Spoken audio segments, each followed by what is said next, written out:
Yapaka et le Ligueur vous présentent Être parent c'est, un podcast qui donne la parole aux parents. Des femmes et des hommes y témoignent de leur quotidien avec leurs enfants, leurs difficultés, leurs questionnements, leurs astuces et autres bouts de ficelle. Chaque quinzaine, retrouvez un nouvel épisode Être parent c'est sur toutes les plateformes de podcast. Bonne écoute!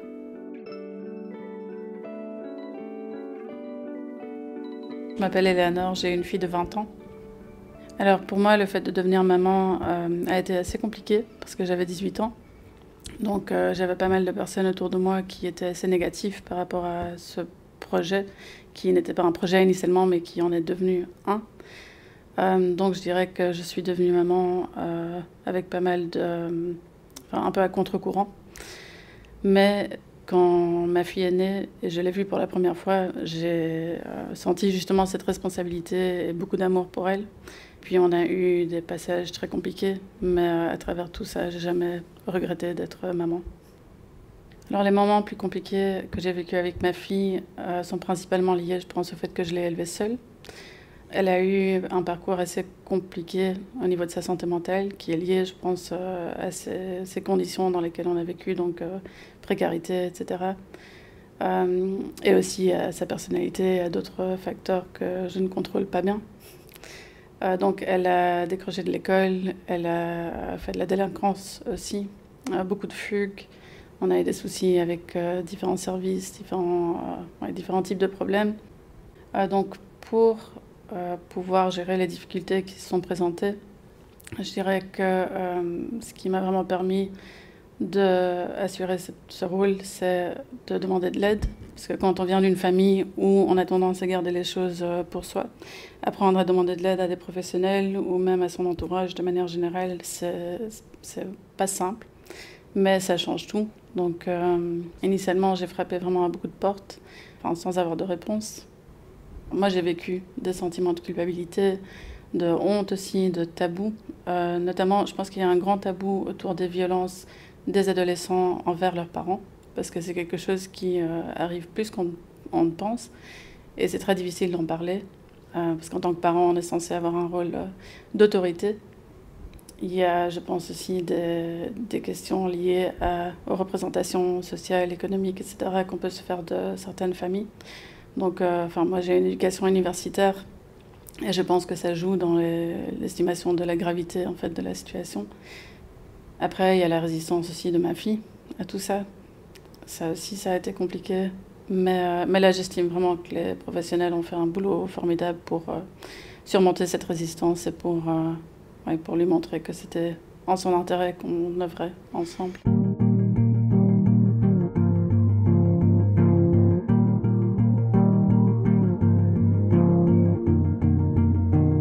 La prise en charge de ma fille, pour moi, initialement, c'est passé par la police, en fait, parce qu'il y avait des fugues, le centre PMS aussi, parce qu'il y avait des décrochages scolaires.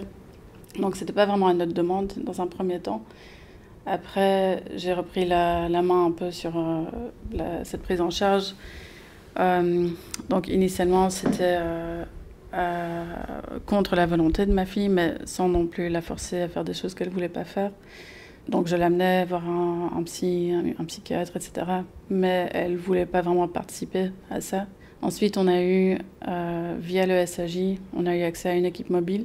Et ça a vraiment débloqué les choses. Je pense, de manière générale, les équipes mobiles, ça peut tout changer.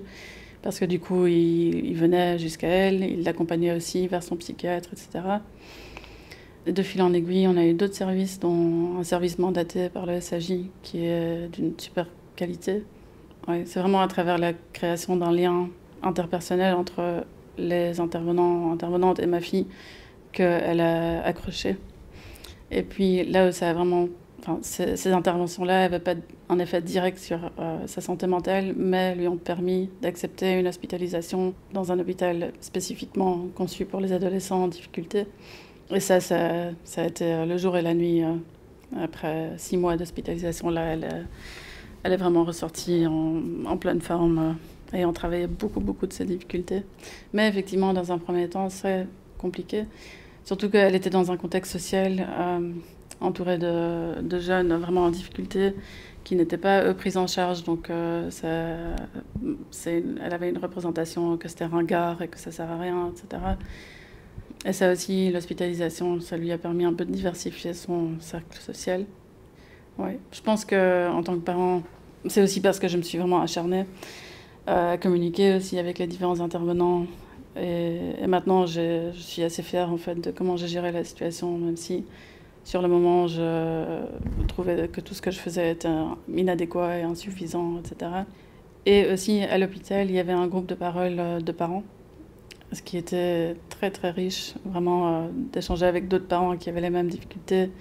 Ça a permis de briser des tabous et de dépasser un peu la culpabilité, etc. Et aussi, pas hésiter à faire appel à des cadres, des autorités, même la police, par exemple, la police de la jeunesse est quand même censée avoir une fonction aussi sociale et de protection. Donc ça nous a aidés aussi par moments.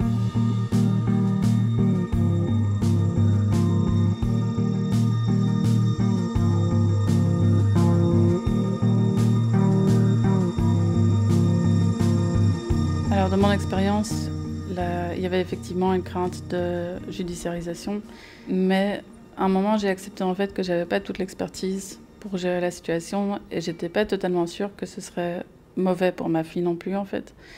Parce que je sais qu'il y a des dysfonctionnements dans la judiciarisation, mais aussi quand on ne sait pas soi-même poser un cadre, ça peut aider, je pense, parce que moi j'étais pendant un moment, donc 2 ou 3 ans même, je dirais, pas en mesure de protéger ma fille. J'estime que je suis très privilégiée dans ce système parce que j'ai une éducation universitaire, je suis blanche, je suis plutôt privilégiée et que du coup ce risque est moindre. Donc, parce que quand même, ça c'est quelque chose dont je voudrais parler, on rencontre vraiment des stigmatisations importantes en tant que mère célibataire, jeune aussi. Et notamment, par exemple, il y a un policier qui m'a demandé si j'avais des photos de ma fille au mur parce qu'il cherchait vraiment une explication dans ma parentalité de ces difficultés. Et du coup, il m'a posé plein de questions et il ne trouvait pas la réponse. Et on en est arrivé là. Voilà. Est-ce que c'est parce que vous n'avez pas des photos de votre enfant au mur? Donc quand même, parfois, c'est impressionnant. Et j'ai eu aussi un policier qui a dit un jour, parce que moi j'avais très peur que ma fille soit victime de violences sexuelles, parce qu'elle était dehors la nuit toute seule.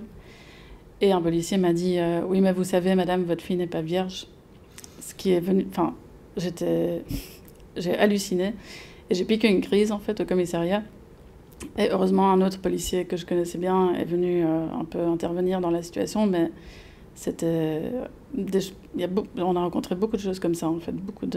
Parce que je pense qu'un ménage aussi qui est composé juste d'une femme et une fille est sujet à beaucoup de misogynie, potentiellement des violences, etc. C'est pas simple.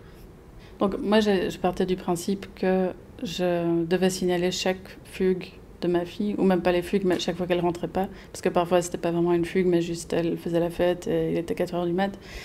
Mais j'allais chaque fois au commissariat le signaler pour lui montrer aussi que c'était grave en fait. Et j'accorde beaucoup d'importance à cette symbolique de, même quand c'est pas possible de protéger ton ado, d'essayer de lui montrer que tu essaies de le protéger, parce que je pense que par la suite ça peut avoir une importance émotionnelle, une grande importance émotionnelle, de savoir que c'était grave et que quelqu'un essayait de te protéger, même si c'était pas possible.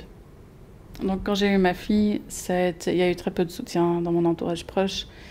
Il y a eu une crainte, je pense, de la part de mes parents de devoir, eux, s'occuper du bébé. C'est quelque chose que je regrette beaucoup parce que, clairement, à 18 ans, voilà, j'avais plein de compétences que je pouvais mettre en œuvre pour l'éducation de ma fille, mais je n'étais pas non plus capable de le faire seule, ce que j'ai dû faire et qui n'a pas été facile. Et quand on est très jeune, on a tendance à pointer du doigt les faiblesses plutôt que de voir les forces potentielles aussi, parce que, voilà. Maintenant, avec le recul, j'estime que j'ai été une bonne maman, enfin, je suis une bonne maman, mais effectivement, ça a été compliqué. Alors maintenant, ma fille, elle va très très bien et on a une super relation. Ça aussi, ça a été le fruit aussi d'une thérapie familiale, etc. Et comme il y a eu des violences d'elle envers moi, il y a eu aussi une période où on a dû discuter de ça. Et pour être honnête, ça n'a pas été facile de vraiment me remettre à l'aise avec elle après tout ça. Mais on a beaucoup travaillé la relation. Et maintenant, je trouve qu'on a une relation qui nous convient très bien à toutes les deux. Donc, elle n'habite plus avec moi depuis ses 18 ans. Mais on se parle très très souvent. Et je sais plus ou moins les difficultés qu'elle rencontre. Elle communique beaucoup avec moi par rapport à ça. Ce qui est un gros luxe par rapport à d'autres parents que je connais qui ont des jeunes de 20 ans où ils ne savent pas très bien ce qu'ils font. Et du coup, qui sont très inquiets. Moi, j'ai vraiment confiance en ma fille. Je ne m'inquiète pas beaucoup pour elle. Je pense qu'elle a toutes les compétences nécessaires pour accomplir ses projets, pour continuer à aller bien. Si vous aussi vous souhaitez partager vos histoires de parents, contactez-nous par email à yapaka@yapaka.be. Retrouvez l'ensemble de la campagne Être parent c'est et commandez le livre sur yapaka.be. Une initiative de la Fédération Wallonie-Bruxelles. Le podcast est soutenu par Le Ligueur et le montage est réalisé par Marguerite Le Bourgeois.